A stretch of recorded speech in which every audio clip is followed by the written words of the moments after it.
Hi there, Smart Drivers. Rick with Smart Drive Test talking to you today about night driving. We're going to give you skills, tips, and strategies to be able to drive at night confidently, safely, and correctly. Stick around. We'll be right back with that information.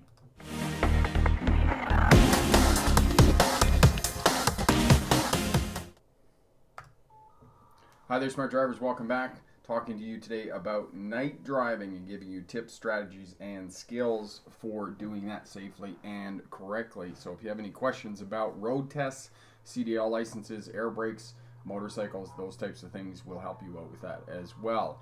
And if you're just tuning in here, let us know where you're tuning in from in the world, and we'll talk to you about that.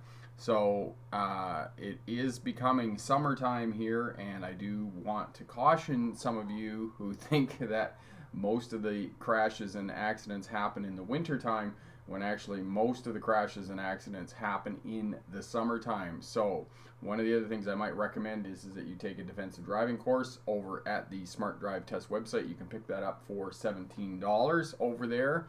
A really good value for helping you to remain crash free and boosting your confidence in your ability to drive. So consider that as well. All right, so Manpinder is here. Booked you G-Test in Orangeville for the 27th of May. That is excellent. Belinda's here from Toronto, and Bricks for Wheels, that's Corey.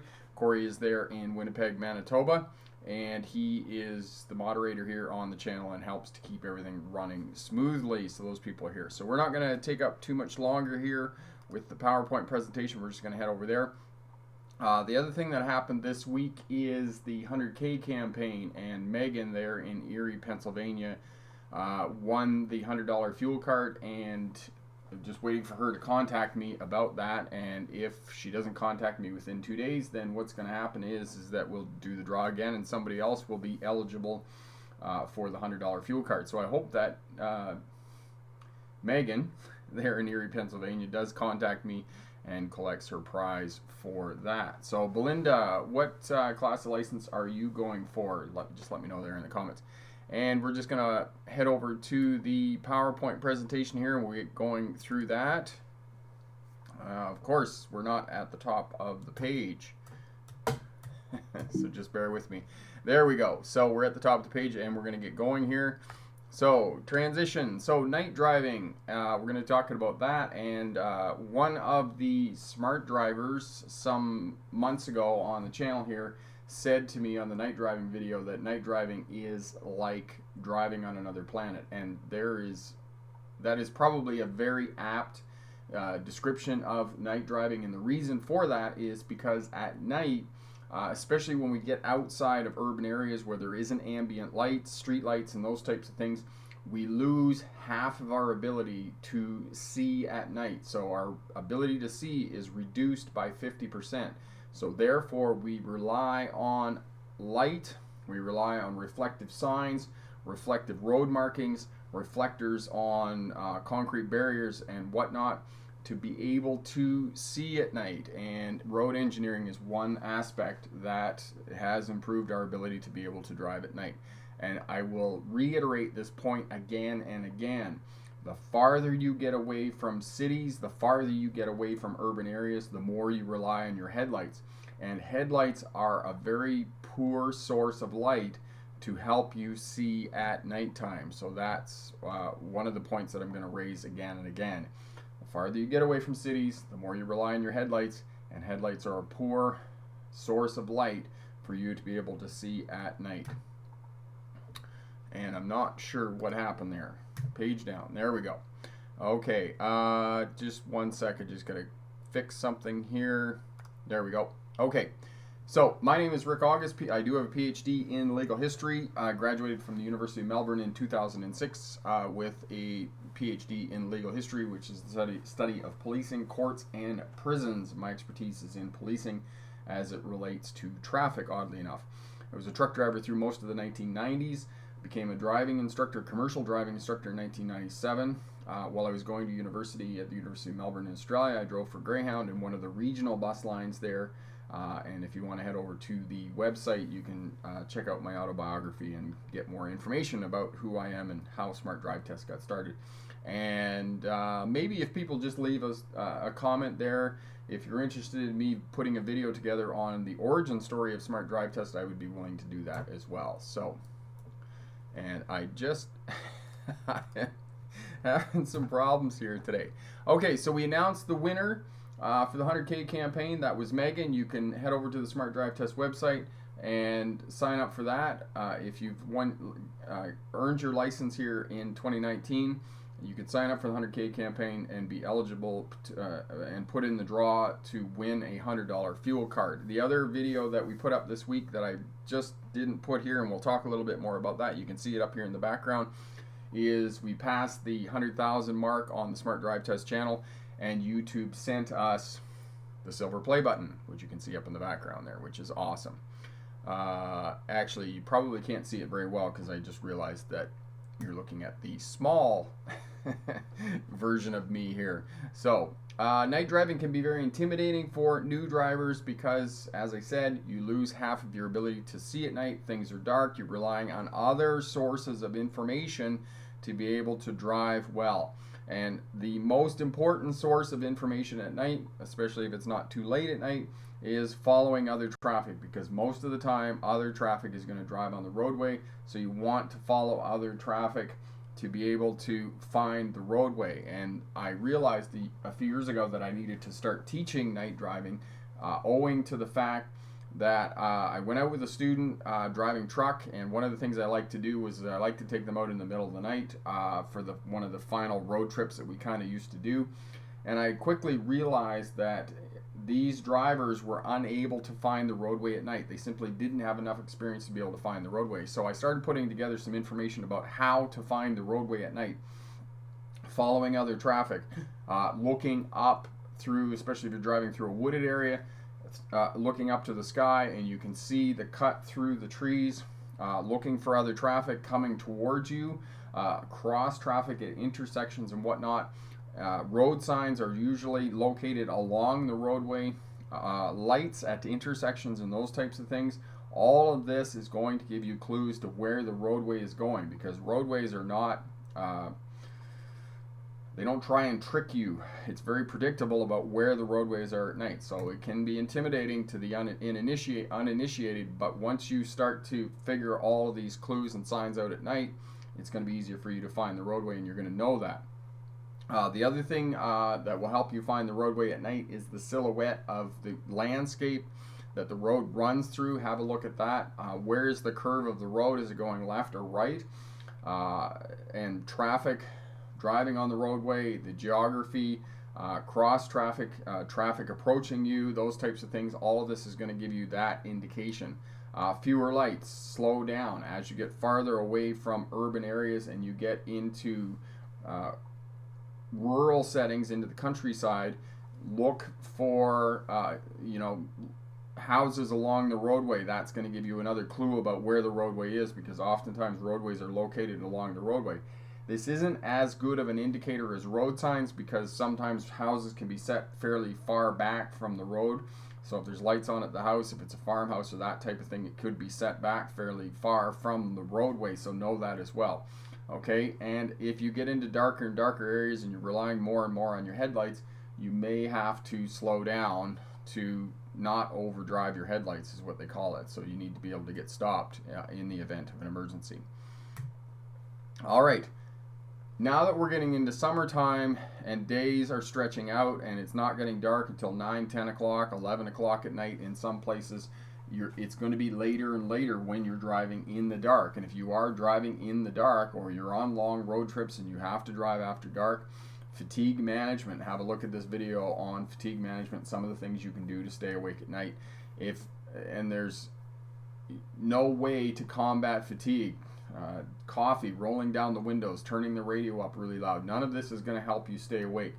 If you're really that tired and you're really starting to have micro sleeps and whatnot, simply pull off into a safe area, into a rest area, or a truck stop, or a fuel station or whatnot, and get some sleep. Even if you get 20 minutes or half an hour of sleep, that's going to allow you to stay awake and be alert while you're driving.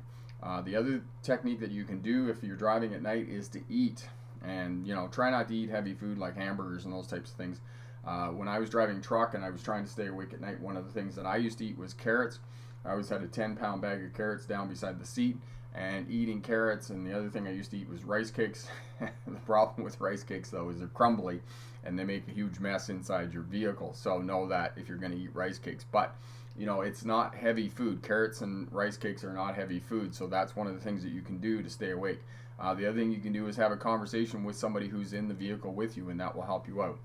Now, the most dangerous time of the daytime to drive is sunset and sunrise. And the reason for this is because you have a light sky and a dark landscape. And this is a very good image here that represents what I'm talking about. And road users, especially smaller road users, bicycles, pedestrians, people on scooters, those types of things, hide in the dark landscape because your eyes are adjusted to the light sky. So know that these are the most dangerous times of the day to drive.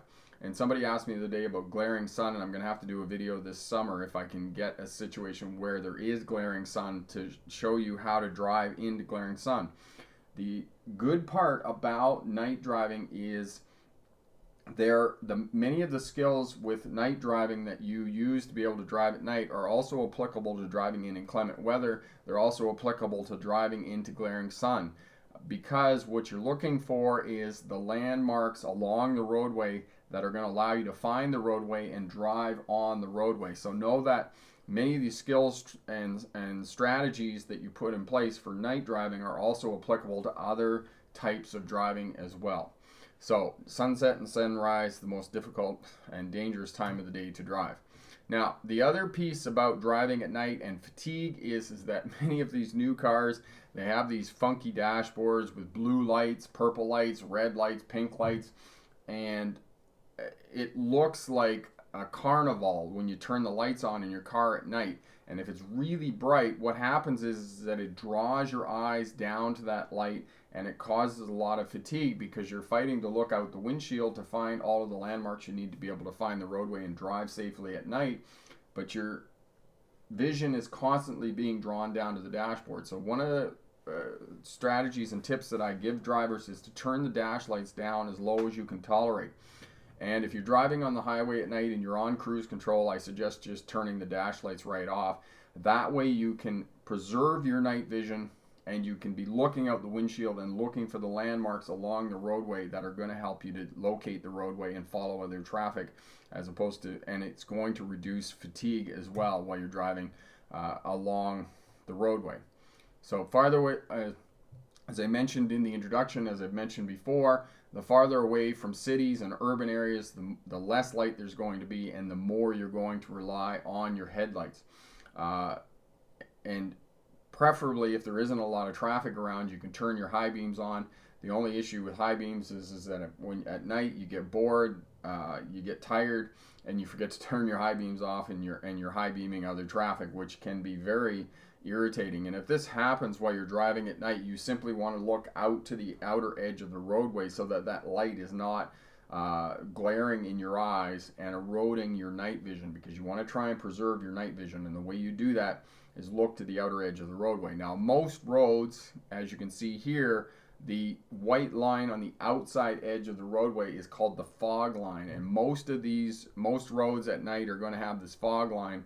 And paint on roadways has glass in it that reflects the light from the headlights, so it makes the lines easier to see at night. So know that as well. Look at that fog line, and that fog line will help you to center your vehicle in your laneway. And fortunately, the other road engineering feature that they have implemented in many places in North America and other places in the world are rumble strips. If you do fall asleep at night, if you drive out of your lane, you will hit a rumble strip. And I know here in British Columbia, between where I live here in Vernon, British Columbia, and up to Kamloops, Highway 97C, which is fairly curvy, and it's can be a treacherous road in the wintertime, particularly in the dark, because I've driven it at that time. There are rumble strips both on the outer edge and in the center of the roadway. And if you cross over that rumble strip, because the danger at night or any other time on a two-lane roadway is a head-on collision, crossing over into the other oncoming lane of traffic and having a head-on crash. And one of the ways that they try to prevent that is with this road engineering feature, which is rumble strips, which when you drive over it, it creates a lot of noise and alerts the driver to the fact that he or she is out of his or her lane and that you need to correct your vehicle and get back into your laneway. So the other piece that I talked about is houses along the roadway. These are going to be lights that are going to mark where the roadway is. When you're approaching intersections at night in the dark, look for cross traffic coming from your right or from your left, and that will indicate where the intersection is, because you can look to the right or left and you can see the cars coming because our eyes are attracted to light and movement, so that's going to indicate where the intersection is. And you can be looking for traffic, you can be looking for other road users, and you can be looking for cars. So that's one of the other road features that you need to be looking for at night is the intersections, and those can be identified by houses along the roadway and lights of other traffic. All right, so outline of geography, and this is a good one here. It's dark and you have a bright sky. Obviously, it's a full moon here in this image. The silhouette of the geography, and you can see the cut through the trees, which marks where the roadway is. Where is the curve of the road? Is it going to the right or the left? There's some suggestion in this image here that the road is going to curve to the right as you go up a little bit farther, but this is a good indicator. Is one of the other pieces with that is you're going to be looking up. You're going to be looking through the trees to see whether you can see the sparkle of oncoming traffic and the lights sparkling through the trees, which will indicate that if you look off to the right and you see the sparkling of oncoming traffic, you know that the road is going to curve to the right. If you look off to the left and you see the sparkling of oncoming traffic coming from the left, then you know that the road is going to curve to the left. So, and if you have fewer lights, if you get into the dark and there isn't a moon, there isn't stars, and there isn't any ambient light from traffic lights and those types of things, slow down, fewer lights. Maybe you want to drive the posted speed limit so that you know where the roadway is, especially if it's curvy and you're driving through wooded areas and those types of things. The darker it is, and again, with summertime coming on now, we have animals out on the roadway and whatnot. All right, if you're driving on freeways, highways, interstates, motorways in the nighttime, I would really advocate you using cruise control. That way you can turn down your dash lights as low as possible, and you're not going to have to be concerned about distracted driving because you know how fast your vehicle is going. You know that you don't have to monitor that part, so you can focus all of your attention on looking for where the roadway is, following other traffic, looking for the road signs, looking for houses along the roadways, looking for intersections and identifying those. And if you are going a little bit slower because it's dark out, stay in the right-hand lane. You may have to pass, and again, you want to be looking for lights, and you want to allow more space and more time. For most passenger vehicles, it could take you anywhere from 20 seconds to a complete minute to pass another vehicle, so you know that you need lots and lots of time. And the larger the vehicles get, you could get all the way up to a tractor trailer. And in tractor trailers on two-lane highways, it could take up to 2 minutes to get past another vehicle, depending on how big your vehicle is and how much weight that vehicle is. So know that passing can be a dangerous maneuver at night, and that you need to be very careful and allow plenty of time to be able to execute that maneuver safely. So good luck in your road test, and remember, pick the best answer, not necessarily the right answer. And we'll just head back over here and we'll answer any questions that you might have about night driving, about passing road tests and those types of things. So Corey's got some of that information up there for you. Excellent. Cody, good to see you. How are you? And Colin is here. Deepest condolences, Colin, about your friend who was killed in a car crash. That's just not something that anybody wants to have to deal with. So condolences about that. It's me in Texas. Not much to get practice, only on weekends. It's me. US, okay, there we go. Jonathan is here. Hello, Jonathan, how are you? Belinda, notice that driving on the highway, mostly not following the speed limit. I heard the news that speed limits will increase to 110. And you're in Toronto, Belinda. Yes, you're in proximity to the 400 highways. So yeah, the speed limit is 100 kilometers an hour, but you can drive up to 120, and you're still going to be within the limits that police allow for the tolerance of people driving on highways and freeways. And I know here in British Columbia, the speed limit on the Trans-Canada, the number 5 highway, the Coca-Cola Highway over the mountain pass, is now 120 kilometers an hour, okay? So, yeah, that's pretty quick there. All right, who else do we got here? Michael is from Jackson, Michigan. Excellent. Times, does night driving improve your skills as a daytime driver? Yes, it definitely does, Times. If you can drive well at night, you're going to be able to drive well in the daytime and do that as well. So lots going on there. All right, now, just a question. Okay, Jonathan, and for those who do drive at night, please make sure you turn your headlights on, for God's sakes. I've seen people who drive and not have their lights on or have their headlights not working. Jonathan, one of the other pieces with that, not so much you're in New York, just correct me if I'm wrong in that, but here in Canada, we have daylight running lights. So the lights come on a low setting, lower than low beams, as soon as you turn the vehicle on. So there are lights on the vehicle. And for some people here in Canada, they forget to turn their lights on, not because they forget to turn the lights on, it's because they think the lights are on and they're not. So that's what happens with some people who neglect to turn their lights on. And as well, I would add to Jonathan's comment about night driving, also, if you have your windshield wipers on, turn your lights on. If there's fog, turn your lights on. It just makes you more visible. It allows other drivers to be able to see you, and it increases your defensive driving posture. So if you can get in the habit of driving with your lights on, do that, especially when you have your windshield wipers on. Okay, Edith, hi Rick, good to see you. Great topic. Do you recommend polarized glasses for the glare from oncoming traffic? I've had this question before, Edith, about night driving glasses and glare. No, I don't recommend those glasses. I don't think they do any work, because if they did work, a lot more professional drivers, bus drivers and truck drivers would be wearing night glasses, and they don't. So they don't do a whole lot. And so what I recommend is, Edith, when you're driving at night and you get glare from oncoming traffic, just simply look down at the outer edge. For those of us who drive on the right side of the road, we're going to be looking down to the right at the fog line. And for those of you on the left side of the road in the world, you're going to be looking down to the left. Okay, Rush Girl, hi Rick. When driving Route 17 upstate New York, I'm always seeing large pieces of tire on the road. What causes that? Okay, excellent question, Rush Girl, and I have driven Route 17 a lot in my truck driving days when I was driving between Ontario and New York City.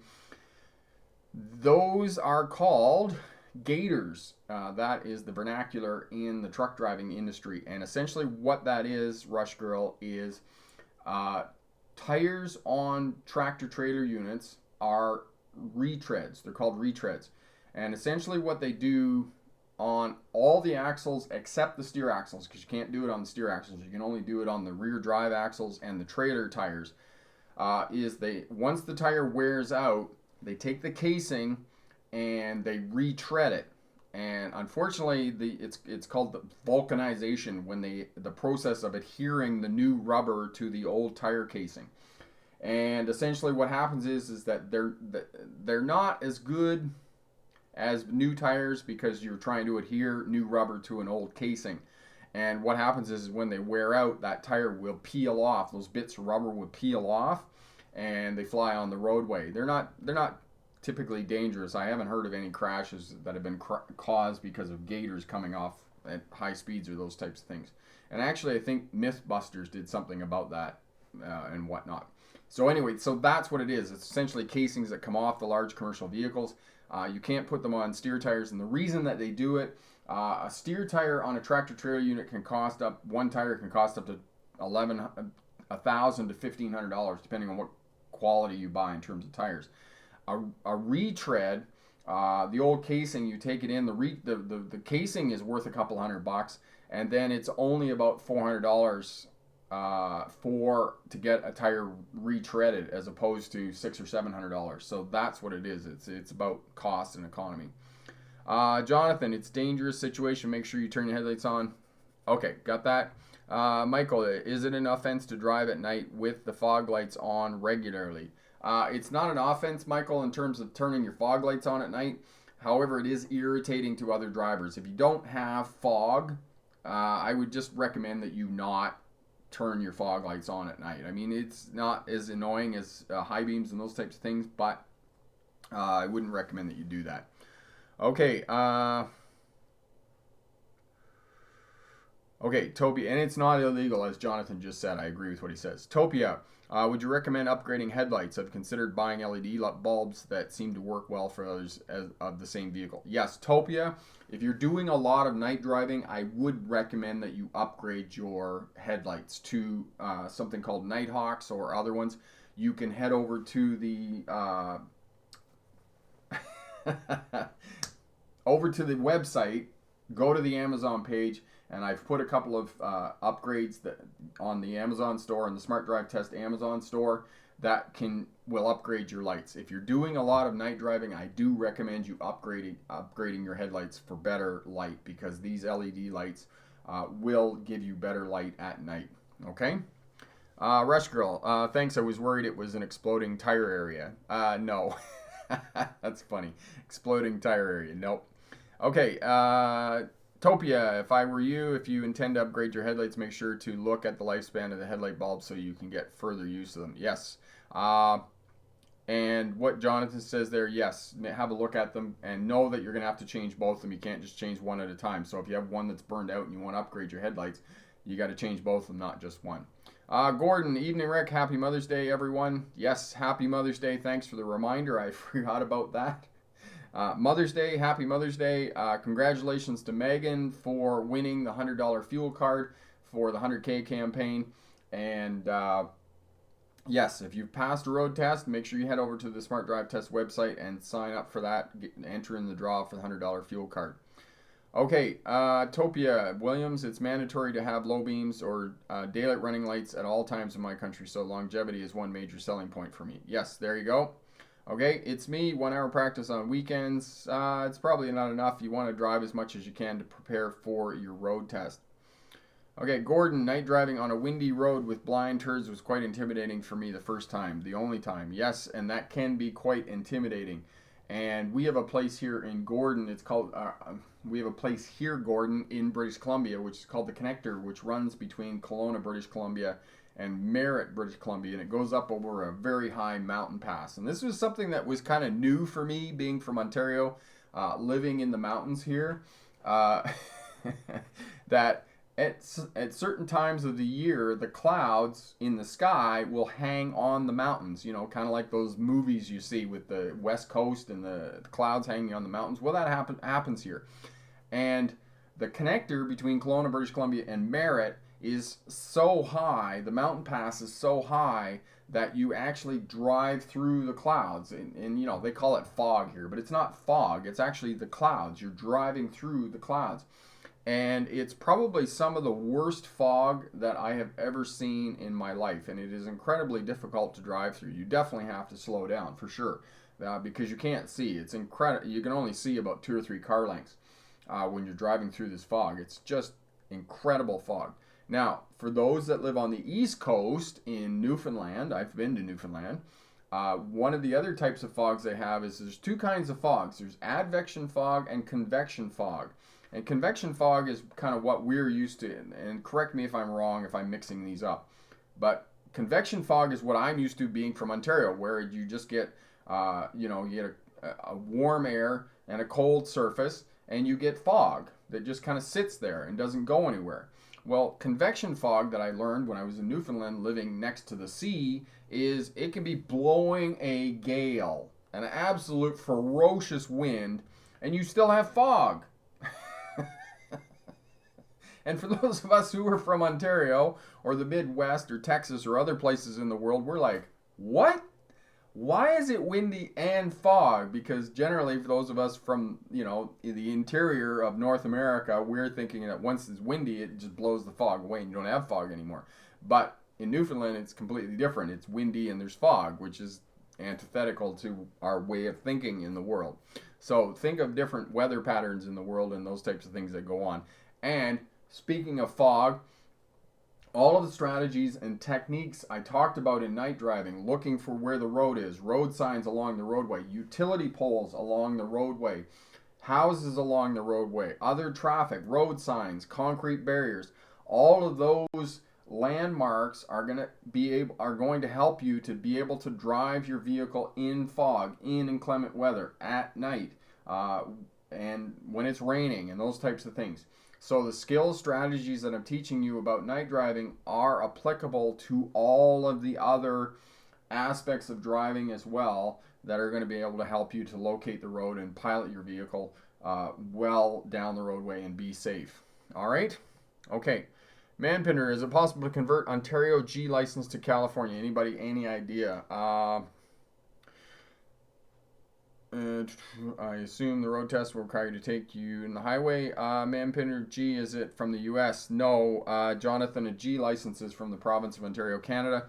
Manpinder, I think that you can take, there is a reciprocal agreement between Ontario, the province of Ontario, and California, that you can simply change your license over. The only way that you would know that for sure, if you got in contact with the DMV, the Department of Motor Vehicles there in the state of California, and see if you can just change your full G license over in Ontario. You might have to take a road test, I'm not sure, but that's my understanding of what's going on with those two. The state of California and the province of Ontario, in terms of reciprocal agreement between those two provinces. So, what else did we have this week? Oh yes, the other thing that we had this week, and now that I'm big again, not up in the corner of the PowerPoint presentation, is the 100,000 subscribers on the YouTube channel, which is just a phenomenal achievement for us here. And my kids and I celebrated. It was the first time my kids were on the Smart Drive Test YouTube channel. And you can see that video and have a look at that. And we had a bit of a celebration. We did the unboxing and read the letter from Susan, who is the CEO of YouTube. My brain is not working at full capacity today, it would appear. Okay, Edith, what part of Ontario are you from? We are planning on moving back to BC. Where are you? You said you were in Toronto, right, Edith? Let me just look here and make sure. No, you didn't tell me where you're from. Edith. Okay, there we go. Ontario. I am Edith. I'm from London, Ontario. I went to the University of Western Ontario there, and I lived in London for, how long did I live in London? Probably 15 years, which is hard to believe that I lived there that long. I did live in Ottawa for a year, so I lived there. And yeah, I loved Ottawa. I learned how to skate on the canal in Ottawa, so it was really great living in the nation's capital, the federal capital of Canada. So yes. Belinda, thank you for that. Wingo, if I was going on a lengthy road trip, how long can you drive before you get tired? Wingo, I would recommend that you take a break every couple of hours when you're driving, especially if you're driving a car. And because you just, I don't know, I don't find being able to drive a car. I can drive a car as long as I can drive a big truck. I can drive a big truck a lot longer than I can drive my personal car. I feel that every couple hours I need to get out of my vehicle. Probably 3 is pushing it for me in my car. So yeah, that's how long. Jonathan, I have a funny driving scenario. One time I was on a controlled intersection when I was checking Verizon. The BMW driver had a red light and blown it at a faster than speed limit.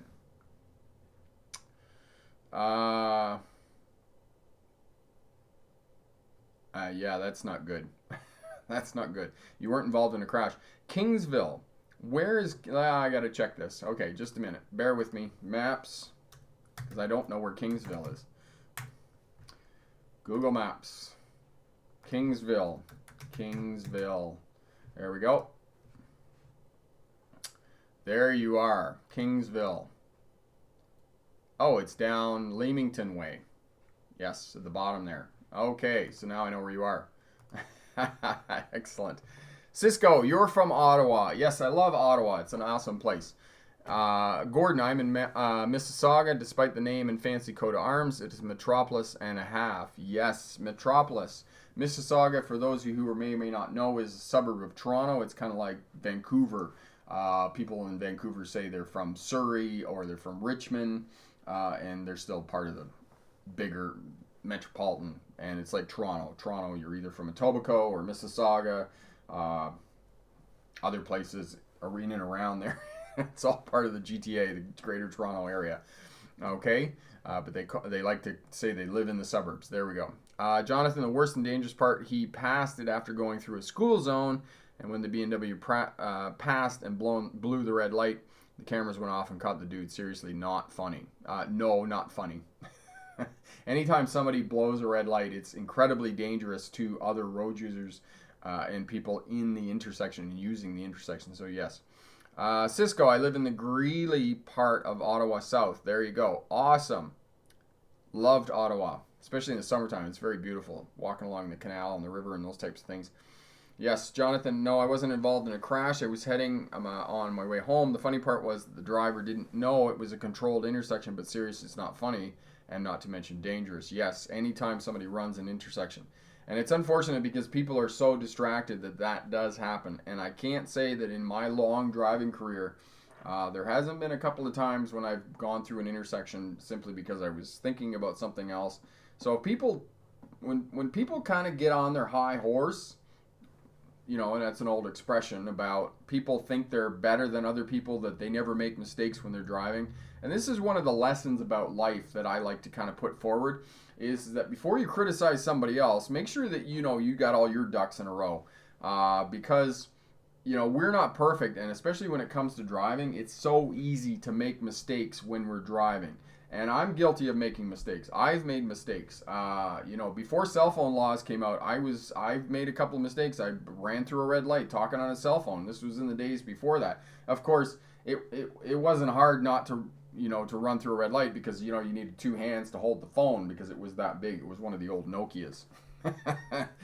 So, you know, I've made lots of mistakes when I was driving. I made lots of mistakes before I became a driving instructor. I mean, when I was in Australia, I've been driving for years, been driving truck, never had any experience about roundabouts, and was had to take my test for my CDL license to get my CDL license back in Australia. I plowed right into a roundabout, and, you know, the driving instructor was really good. He kind of looked the other way, but I learned that I didn't know anything about driving instructors, and it kind of, you know, I've been around driving, and I've been a driving instructor and studied crash analysis for a long time now. We're just not designed to be driving at high speeds in cars with all of the things that are going on. So one of the reasons that I advocate defensive driving courses for you is because you want to put in place habits that are going to keep you safe when you start going off, because we all get distracted. We're all thinking about something else. We have a moment where we're just a momentary lapse where we're not paying attention. But do you have the skills and abilities and techniques in place, habits, the driving habits that are going to keep you safe? And if you can develop those driving habits and first and foremost, space management, if you can keep a big buffer of space between you and other vehicles, that is going to protect you when you zone out for a minute, because we're all going to zone out when we're driving. And if you can keep that buffer of space, if you can pay attention to what's going on, and you have those defensive habits in place, most of the time you're going to be safe. Okay? Gordon, I just read an article a couple of hours ago where a car drove through an Alberta court. Didn't know that they had drive-through courts in Alberta. I know they got some weird stuff there, but I didn't know about that.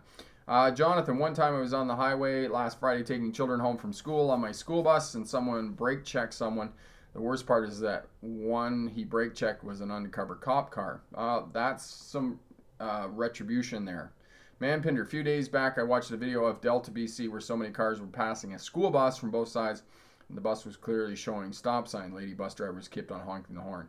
Yeah, and unfortunately that is a huge problem, and the increase in fines doesn't seem to be fixing that problem for whatever reason. I don't know what the solution is in terms of school buses. I don't know. Okay, Marty, why do they call DOT officers, what do they call DOT officers in Canada? Marty, that's a bit of a tougher question, because every province is different in in Alberta, the province of Alberta, it's the Alberta Department of Transportation. So it's the DOT in Alberta. Here in British Columbia, it's CVSE, Commercial Vehicle Safety Enforcement Officers. In the province of Ontario, it's the MTO, the Ministry of Transportation of Ontario. So there's different names depending on which province you're in. But if you say in Canada, if you say the DOT, the Department of Transportation, most people know what you're going to talk about in terms of, diesel bears. You can just call them diesel bears. That's a much better word for them that applies throughout North America, and everybody knows what you're talking about in terms of diesel bears. Okay.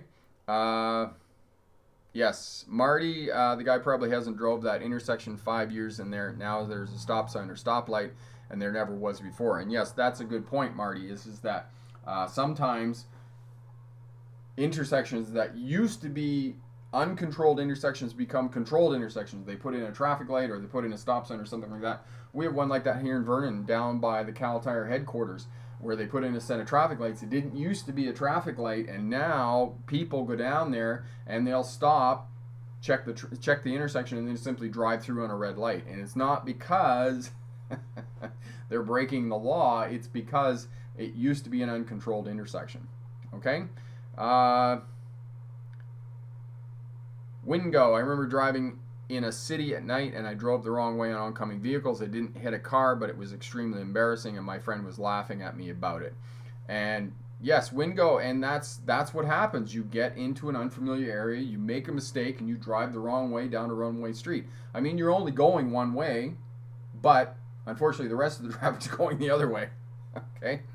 Epic, speaking of night driving, another risk you have to consider is the heavy work zone enforcement in single lane on highways. This happened to me from March.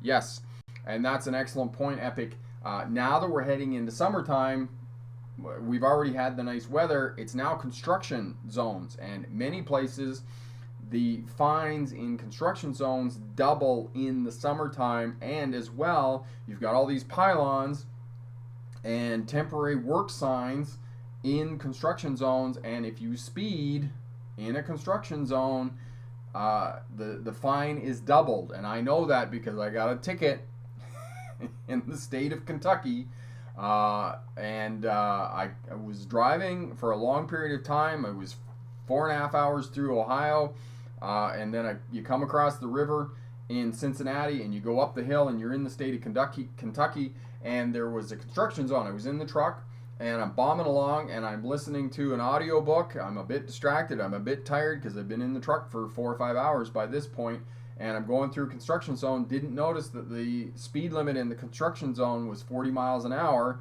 Well, I'm doing 65. I got pulled over by police, and I got a ticket. So know that you got to pay attention to reduced speed signs in construction zones. That's a great point there, Epic. Okay, Gordon, no, I worded that poorly. This thief who stole the car smashed right through. Okay, there we go. Corey's put up the link for the defensive driving course, which you can pick up for $17 over at the Smart Drive Test website. Okay, Marty, I was always told in fog, turn off your headlights and turn on your yellow fog lights. No, that's not true, Marty. You want to have your low beams on, for sure. You don't want to have your high beams on. You want to have your low beams on, and that will help you out. Okay, Jonathan. All right, Zaffer. Mr. Rick, you are a good instructor. I like your videos from Cambridge, Ontario. Excellent. Yes, my old stomping grows. And there is my friend Hall Phase. Hall Phase, yes, I did. The 100,000 special. My kids and I were doing that, and we did that last week. We did a live stream and unboxed the plaque up there. There we go. The silver play button. Yes, we did. Okay, Jonathan. Gordon, I recall turning onto a road which indicated you could turn onto it. The road, however, was too small and there was only room for one car. Subsequently, I nearly went head on with another vehicle. And yes, that's an excellent point, Gordon, about what you were talking about there. And if you do get onto a roadway and you figure out you're going the wrong way or something is just awry, whatever's going on, stop. Simply stop. Especially if you get onto a roadway and there's other traffic coming towards you, just simply stop. Figure them out. Figure out what the other traffic's going to do and those types of things, all right? So that's one of the things you can do. And I've had the same thing, especially when you're driving truck. You're going to get onto roadways, and one of the things that you're going to love about driving commercial vehicles, especially if you're driving buses or trucks, larger vehicles, is that the no truck route sign or the no bus route sign isn't on the main road. They put it around the corner, half a block up. So it's not until you actually get onto the road that you're not supposed to be on do you find the sign that tells you you're not supposed to be there. And I've been there before, and actually myself and a bunch of other trucks got pulled over in Brooklyn, New York, and I was on a no truck route. And essentially what happened was I was an over-the-road truck driver, and I was from out of town. They knew that because obviously I had Ontario plates on the truck. They pulled me over. They had a whole bunch of other trucks pulled over too. And when they pulled me over, the DOT, actually I don't think it was the DOT at all. I think it was a local police force in Brooklyn. And they said to me, "Why are you on this road?" And I said, "Well, I'm on this road because it was the only road that didn't have a no truck sign on it, because I'm coming up, I was driving down the main road, I got my four-way flashers on, I'm going slow, and as I'm driving kind of halfway past, I'm trying to look up the road to see whether I can find the no truck route sign, right?" And finally I turned onto one that didn't, and I said to the people, I said to the authorities, I said, "Hey, well, here's my bill of lading, this is the address that I'm going to, these are the directions I got." And I said, I was looking for a road that didn't have a no truck sign on it. And of course they took my bill of lading, they took my license and those types of things, and they went back and they came back and they said, "Yeah, carry on, you're fine." But there was a whole bunch of other local trucks there as well that all should have known better, that obviously were getting tickets and those types of things. So know that. So sometimes you're going to end up on roadways that you shouldn't be on. For the purposes of driving and whatnot, especially if you're in an unfamiliar area, you're going to end up in those places. One of the things you can do to prepare yourself for that is to go on Google Maps, look at the satellite imagery, look at the street view image on Google Maps, and that'll help you out as well. Okay, Marty, when crossing a one-way at stop sign, I always look the other way more than coming to make sure that no one's going the wrong way. Yes, and that's a good thing to do, Marty, especially for those of us who lived in other countries where they drive on the other side of the road. You get used to making sure that you look both ways, especially because somebody could be driving the wrong way on the roadway and whatnot. Okay, I see a lot of Camaros going the wrong way on a one-way street. I think the low-to-ground cars can't see the sign as good. That's funny. That's funny.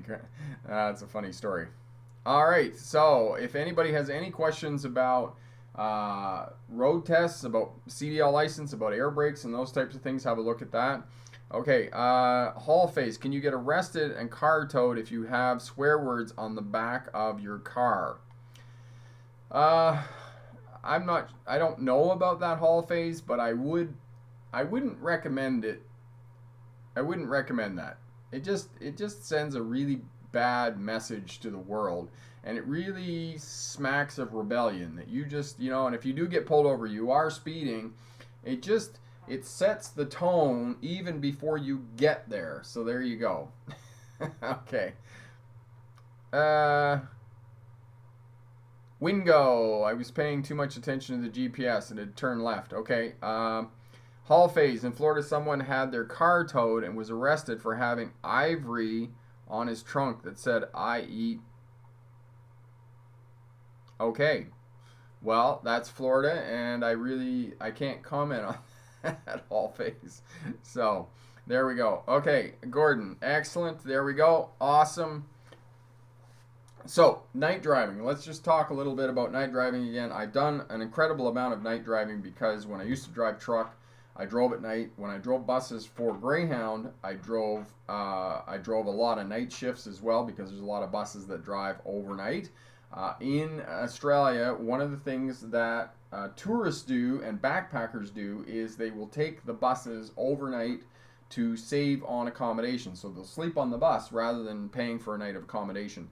One of the bus trips that we had went from Melbourne, Australia, all the way to Sydney, Australia. It was an 11-hour drive.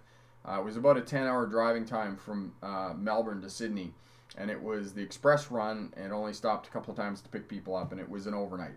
And I will tell you that there was a huge difference between driving truck at night and driving bus that was running on a schedule at night. Because driving truck, if you get tired, you can simply pull over and stop for 20 minutes and get a bit of kip.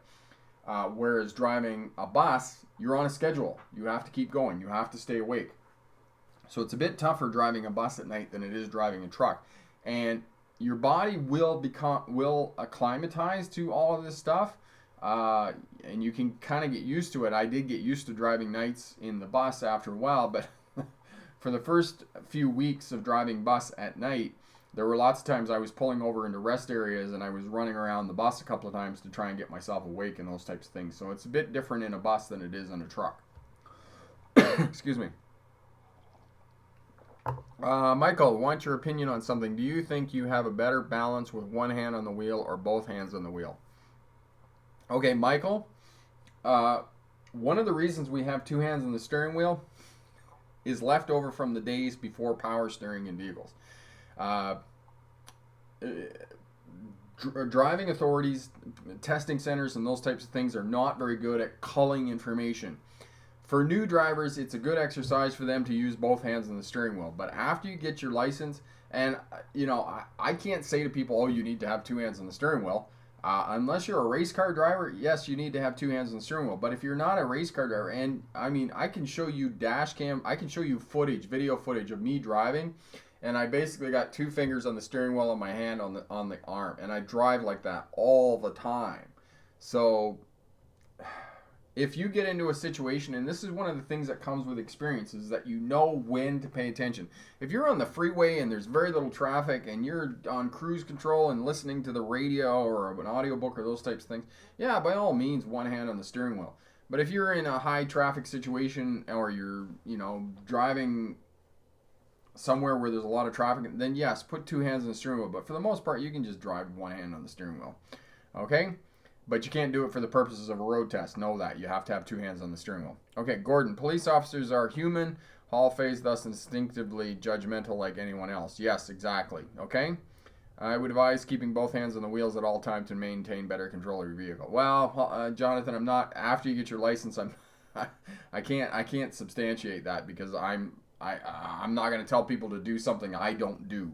I don't keep both hands on the steering wheel when I drive. Okay, I'm bad for steering and gearing. I'm bad for palming the steering. Well, I don't even palm the steering. Manipulate with one hand. Hall face. How well could you control your bus? The bus driver I had for my vocation trip was an expert driver and navigated thin, curvy roads with keeping good speed. Oh yeah, hall phase. When I drove bus, I was awesome. And the other thing, hall phase, and for anybody else who wants to drive a bus. One of the things you want to do in a bus is you want to try and provide a good, comfortable drive for your passengers.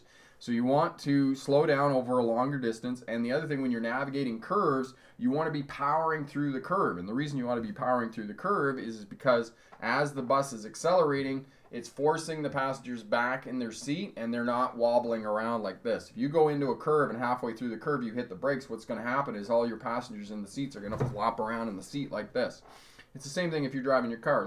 Watch your passengers. If your passengers are jerking around and moving like this, you're not driving smoothly because they're not anticipating what you're doing. You're not having a smooth ride for your passengers.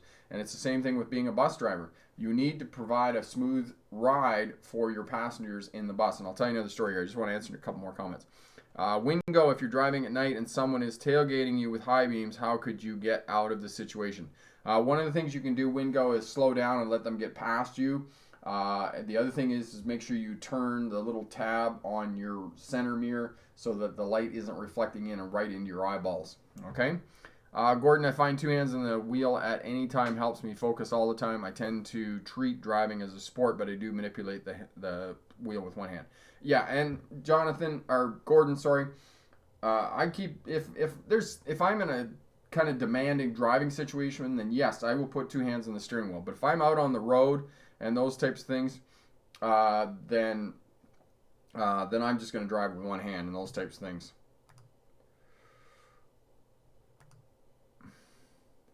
Okay, so yeah, so funny story about driving bus. We'll just tell you the story and then we'll wrap up here. driving bus, the first 5 minutes of the bus trip is absolutely imperative. And if you get past the first 5 minutes and everything is smooth, everything's okay, then after that you can pretty much do anything. You could drive the bus up on 2 wheels and the passengers wouldn't mind, and those types of things. So what happened was that I'm in Melbourne. I'm probably a bit tired because I've been working a lot of nights and those types of things. So go down to the bus terminal, load up the passengers, and it's inside, and you got to back up and then drive away. And I backed up, I stalled the bus because I popped the clutch. So I stalled the bus, and then I go out, and you had to go across the sidewalk because you come out of the building, and there was a big door, and there was a sidewalk there, and there were pedestrians on the sidewalk, and they stepped out in front of me as I was coming out. And just as I was coming out, somebody stepped out in front of the bus. I slammed on the brakes, and now I'm completely rattled. It stalled the bus. It slammed on the brakes, and then I make the right-hand turn, which is equivalent to a left-hand turn here in North America. I make the right-hand turn, and I drop the back wheels over the curb. So I get a big bang as we're coming out on the right-hand turn. And I'll tell you, it was the overnight to Sydney for 10 hours, and not one passenger on that bus slept all the way to Sydney because I made those mistakes in the first 5 minutes of the bus. So know that the first 5 minutes of your drive is really important when you're driving bus or you have passengers in your vehicle and those types of things, okay?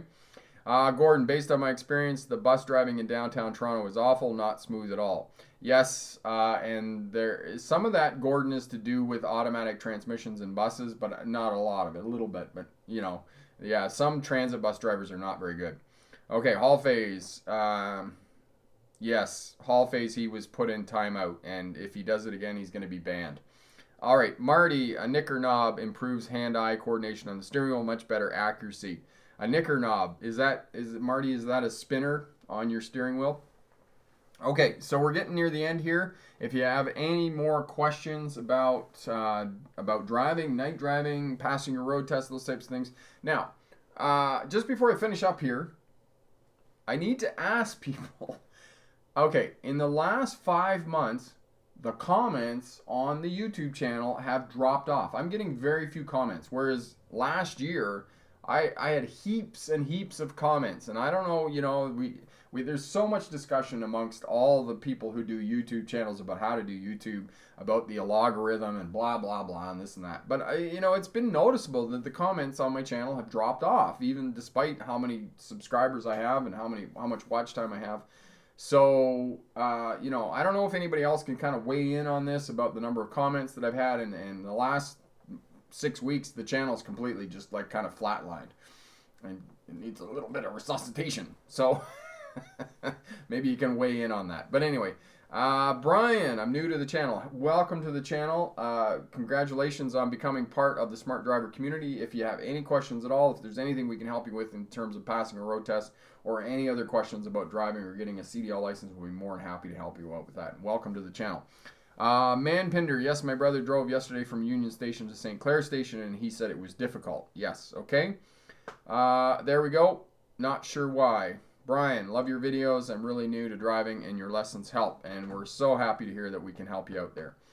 Ad Green, how do you get over fear of driving in general? I've went over curbs and stuff in other people's cars, and I don't have the confidence to keep going out and trying. Please help. Yes, Ad Green, and Corey might be able to put up the videos. If not, I'll put the videos up for you on Learn to Drive. Go to the rental shop, get some of those 36-inch, 1-meter tall pylons. Go to a parking lot and work in the parking lot, and I'll get that video up for you on Learn to Drive. Look at the exercises there. If you're not comfortable driving in traffic and it's not working for you and you have a lot of anxiety, then work in the parking lot first. Get good management of the primary controls of the vehicle, the steering wheel, the throttle, and the brake, and learn where the vehicle is in space and place. That is going to help you out before you go out onto the roadway. As well, it's going to improve your overall driving, so do that as well. Okay. Rush Girl, it's not you. Viewers have been lazy across the board. Well, that's an interesting comment. Interesting, very interesting. So people are just getting lazier in the world. Do you think Rush Girl, that there's just too much social media in the world? Is that what's going on? We're just completely saturated with social media. That's a possibility. Okay, Wingo, I have to go back to work. Thank you for putting on great videos, and I have a great amount from your content. Excellent. We're so glad we could help out, Wingo. Thank you for that compliment. That's great. Jonathan, I still love your videos, Rick. It still helped me to become a better driver. That's awesome. We're so glad we can help out, Jonathan. That's tremendously positive comment there, and I really appreciate that. Okay, thank you, everybody. If you've had a road test in the last couple of weeks and passed your road test, congratulations. Head over to the Smart Drive Test website and make sure you sign up for the 100K campaign. I was thinking yesterday, somebody commented that $100 fuel card wasn't that much money, and I was kind of, I was thinking about the buggy, which is 2 tanks of fuel, but if you're driving a Dodge 1500 or one of these big vehicles, that's not even 1 tank of fuel. So I might consider raising the 100K campaign to $200. All right. Thanks again for everybody. And if you've got a road test coming up or you have any questions at all, leave us a comment. Good luck on your test coming up, and leave us a comment. Hit that thumbs up button. Help us out. And yeah, because we're still on YouTube, we still got thumbs up. Whereas I think they took them off of Instagram. So all the best. Okay. Have a great day, and remember, pick the best answer, not necessarily the right answer. Have all the best. Bye now.